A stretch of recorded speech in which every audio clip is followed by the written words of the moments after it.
মাঝে মাঝে আল্লাহ আমাদেরকে দুঃখ কষ্ট দিয়ে পরীক্ষা করতে চান, এগুলো আমাদের জন্য খারাপ নয়। এই দুঃখ কষ্ট বিপদ আমাদের কোমরকে সোজা করে, আমাদের পায়ের মাটিকে শক্ত করে, চিল্লায় বলেন ঠিক কিনা। প্রতিকূল পরিবেশে কিভাবে বাঁচতে হয় এই দুঃখ কষ্ট আমাদেরকে শিখায়। এজন্য মুমিন বান্দার বৈশিষ্ট্য হচ্ছে দুঃখ কষ্ট বেদনা জ্বালা এগুলোতে সে আপসেট হয় না, সে হাল ছেড়ে দেয় না, সে ভরসা রাখে একজনের উপর, চিল্লায় বলতে হবে তিনি কে। কারণ মুমিন জানে রাত্রি যত গভীর হয় অন্ধকার তমানিসা ভেদ করে সুবহে সাদিক হয়। মুমিন জানে গর্ভবতী নারীর পেটের ব্যথা যেই দিন বাড়তে থাকে ওই দিনই নতুন মেহমান আগমনের সময় ঘনাতে থাকে। মুমিন জানে তার জীবনে দুঃখ কষ্ট বিপদ যত বাড়তে থাকে সুখের দিন কাছে আসতে থাকে। এজন্য মুমিনের হারাবার কিছু নেই। ইন্না মাআল উসরি ইউসরা, ইন্না মাআল উসরি ইউসরা। নবী হে, কষ্টের পরেই আছে আনন্দ, দুঃখের পরেই আছে সুখ। আপনি সমস্যায় পড়েছেন, ওই সমস্যার সমাধানও আছে না নাই? এই পৃথিবীতে এমন কোন সমস্যা আছে যেটা সমাধান নাই? কথা বলেন। সমস্যা তৈরি করেছে কে? আবার সমাধানও দিয়েছে কে? আল্লাহ doesn't create a lock without its key. আল্লাহ কখনো চাবি না বানাইয়া ওইটার তালা বানায় নাই। কথা কন। তালাও যেহেতু আছে ওই তালার চাবিও বানিয়েছে কে? মা আনজালাল্লাহু দাআন ইল্লা আনজালাল্লাহু লাহু শিফা। আল্লাহ দুনিয়ায় এমন কোন রোগ পাঠায় নাই যেই রোগের ঔষধ বানায় নাই, এমন কোন রোগ নাজিল করে নাই যেই রোগের কোন চিকিৎসা বানায় নাই, হয়তো সেটা আবিষ্কার হয় নাই। অনেকে ক্যান্সারের কথা বলতে পারেন যে হুজুর ক্যান্সার এমন রোগ, এই ক্যান্সার তার নাই কোনো অ্যানসার, কিন্তু বিজ্ঞানীরা বলতেছে এটারও অ্যানসার আবিষ্কৃত হচ্ছে। সুবহানাল্লাহ কইবেন না? কিছু কিছু ক্ষেত্রে হয়েও গিয়েছে। এজন্য দুঃখের পরেই আছে সুখ, কষ্টের পরেই আছে আনন্দ। এই দুনিয়াটাই এরকম, কষ্টের পরই আনন্দ। দেখবেন তারাবির নামাজ 20 রাকাত পড়তে কষ্ট লাগে না? কোমরে ব্যথা, হাঁটুতে ব্যথা, কিন্তু 20টা রাকাত যখন শেষ করে মসজিদ থেকে বের হই একটা আনন্দ আছে না নাই? কষ্ট করে পরীক্ষার জন্য প্রিপারেশন নিলেন আপনি কয়েক মাস, কিন্তু ফলাফল যখন ভালো হয় তখন একটা আনন্দ আছে না নাই? সারাদিন রোজা রাখলেন রমজানে, কি কষ্ট, তৃষ্ণায় গলা ফেটে যায়, কিন্তু ইফতারির সময় যখন রুহাবজার শরবতটা খাই কেমন লাগে? একটা আনন্দ আছে না নাই? এজন্য আল্লাহ বললেন فإن مع العسر يسرا إن مع العسر يسرا। ও নবী, কষ্টের দিন মক্কায় অল্প কিছুদিন, মদিনাতে আনন্দের দিন অপেক্ষা করছে। আমাদের জীবনে যদি দুঃখ কষ্ট আসে আমরা ধৈর্য ধরবো, তাওয়াক্কুল করবো একজনের উপর, তিনি কে? কারণ আমরা বিশ্বাস করি কষ্টের দিন এটা চিরকালের জন্য নয়, সামনে আনন্দের দিন আমাদের জন্য সেট করে রেখেছে কে? বিপদে পড়লে ডাকবো কারে? আমাদের অসুস্থতাকে সুস্থতায় পরিণত করে দিতে পারে কে? চাকরির জন্য পাগল পারা, চাকরি নাই, চাকরির ব্যবস্থা করে দিতে পারে কে? বিদেশে যেতে মনে চায়, পাসপোর্ট দিয়ে রেখেছি, ভিসা নাই, ভিসা লাগাই দিতে পারে কে? কিন্তু আমরা দুঃখ কষ্ট বেদনা কিছু একটা হইলেই সবার আগে আল্লাহরে শেয়ার করার আগে ফেসবুকে শেয়ার মেরে দিই। আছে না নাই? আপনাদের ফেসবুক অ্যাকাউন্ট আছে নাকি? কার কার আছে দেখি?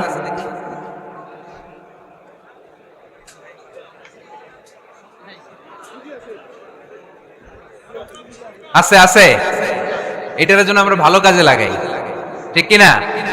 আপনি চাইলেই এমন ভাবে ফেসবুক ফ্রেন্ড লিস্ট করতে পারেন যারা ভালো ভালো জিনিস শেয়ার করে, যারা মোটিভেশনাল জিনিস শেয়ার করে, ইসলামের পক্ষে কথা বলে।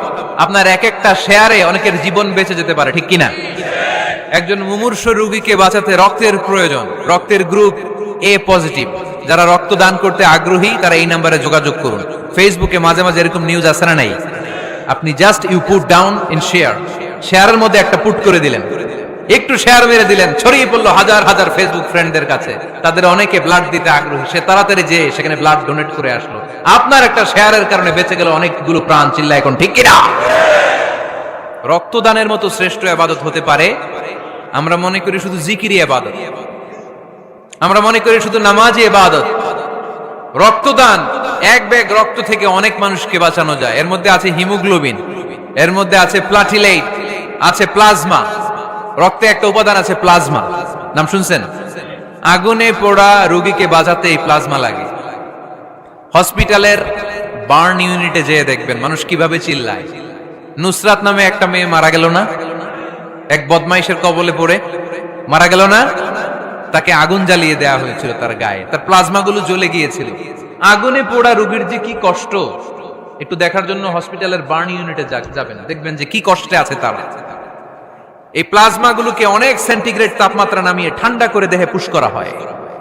আপনার এক ব্যাগ রক্ত থেকে প্লাজমা আলাদা করা হবে, প্লেটলেটস আলাদা করা হবে, হিমোগ্লোবিন আলাদা করা হবে, শ্বেতকণিকা, লোহিত কণিকা আলাদা করে অনেকগুলো মানুষ বেঁচে যাবে।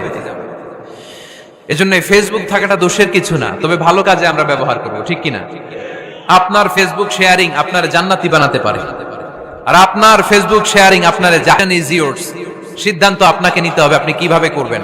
যে কোনো বিপদে ওয়া ইলা রাব্বিকা ফারগাব, কোন দিকে মনোনিবেশ না করে কার দিকে মনোনিবেশ করব? যে কোনো বিপদ আপদ ফেসবুকে শেয়ার করার আগে শেয়ার করব কার কাছে?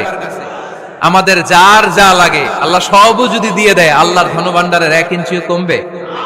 হাদিসে কুদসিতে আল্লাহ বললেন, লাউ আন্না আউওয়ালাকুম ওয়া আখিরাকুম ওয়া ইনসাকুম ওয়া জিন্নাকুম, পৃথিবীর সব জিন, পৃথিবীর সব মানুষ বিশাল মরুভূমিতে দাঁড়িয়ে যদি আমার কাছে চাইতে শুরু করে, আল্লাহ এটা দাও, ওটা দাও, ওটা দাও, আমি আল্লাহ তোমাদের সব চাহিদাও যদি মিটিয়ে দেই, আমি আল্লাহর ধনভাণ্ডারের 1 ইঞ্চিও কমবে না। এজন্য চাইবো কার কাছে? বিপদে আপদে ভরসা করব কার কাছে? আর অবসরগুলোকে কাজে লাগানোর দরকার আছে না নাই? স্বাবলম্বী হওয়ার চেষ্টা করার দরকার আছে না নাই? ফা ইন্নামা আল উসরি ইউসরা, ইন্নামা আল উসরি ইউসরা। নবী হে, কষ্টের পরেই আছে সুখ, দুঃখের পরেই আছে আনন্দ। সব সময় মানুষের সময় একরকম কাটে না। এজন্য আমরা তাওয়াক্কুল করতে চাই একজনের উপর, তিনি কে? বিশ্বনবী বলেন, লিকুল্লি নাবিয়্যিন দাওয়া মুস্তাজাবা। এ দুনিয়াতে সব নবীদের একটা করে মুস্তাজাবুদ দাওয়া আছে। আল্লাহ বলেছে, ও নবী, একটা করে স্পেশাল দোয়া করার সুযোগ পাবা, দোয়াটা করা মাত্রই কবুল করে নেব। বিশ্বনবী বললেন, এই পৃথিবীর বুকে যত নবী রাসূল দুনিয়ায় এসেছে, সব নবীরা তাদের স্পেশাল দোয়া দুনিয়ায় করে ফেলেছে, ইল্লা আনা, কিন্তু আমি করি নাই। বিশ্বনবী বললেন, ওয়া ইন্নী আখতাবিউ দাওয়াতি শাফাআতান লি উম্মতি ইয়াউমাল কিয়ামাহ। আমি আমার স্পেশাল দোয়াটা করি নাই, আমার স্পেশাল দোয়াটা আমি আমার গুনাহগার উম্মতকে বাঁচানোর জন্য কিয়ামত পর্যন্ত রেখে দিয়েছি। আমরা যেদিন বিপদে পড়ে যাব, যেদিন আমার আব্বা আমারে চিনবে না, আমি আমার আব্বারে চিনব না, নেতা তার কর্মীরে চিনবে না, কর্মী নেতারে চিনবে না, ঠিক কি না?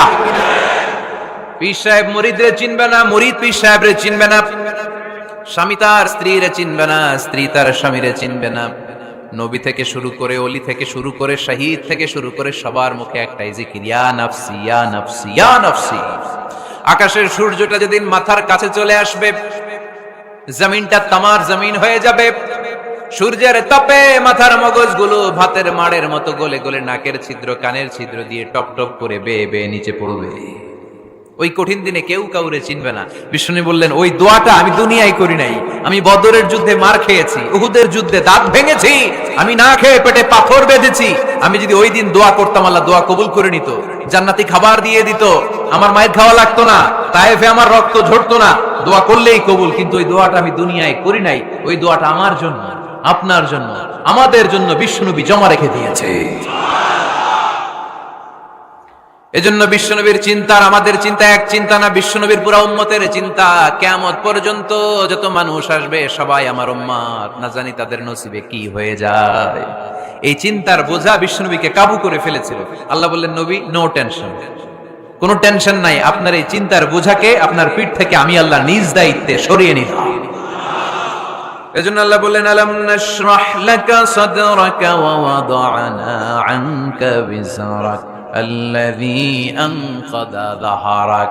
যেই চিন্তার বোঝা আপনাকে কষ্ট দেয়, যেই চিন্তার বোঝা আপনারে পেরেশান করে তোলে, আপনার পিঠ থেকে ওই চিন্তার বোঝা নবী আমি সরিয়ে নিলাম।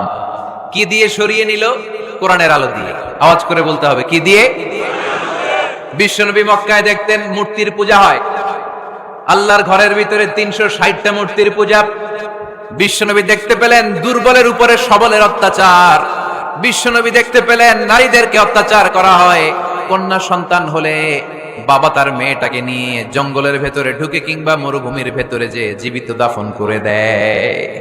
ওয়াইদাল মাউউদাতু সুইলাত ওয়াদুল বানাত। বিশ্বনবী এগুলো দেখতেন চারপাশে, দেখে এই পথহারা জাতিকে কিভাবে উদ্ধার করবেন, কি দিয়ে উদ্ধার করা যায়, এই টেনশনে বিশ্বনবীর পিঠ বাঁকা হয়ে গিয়েছিল।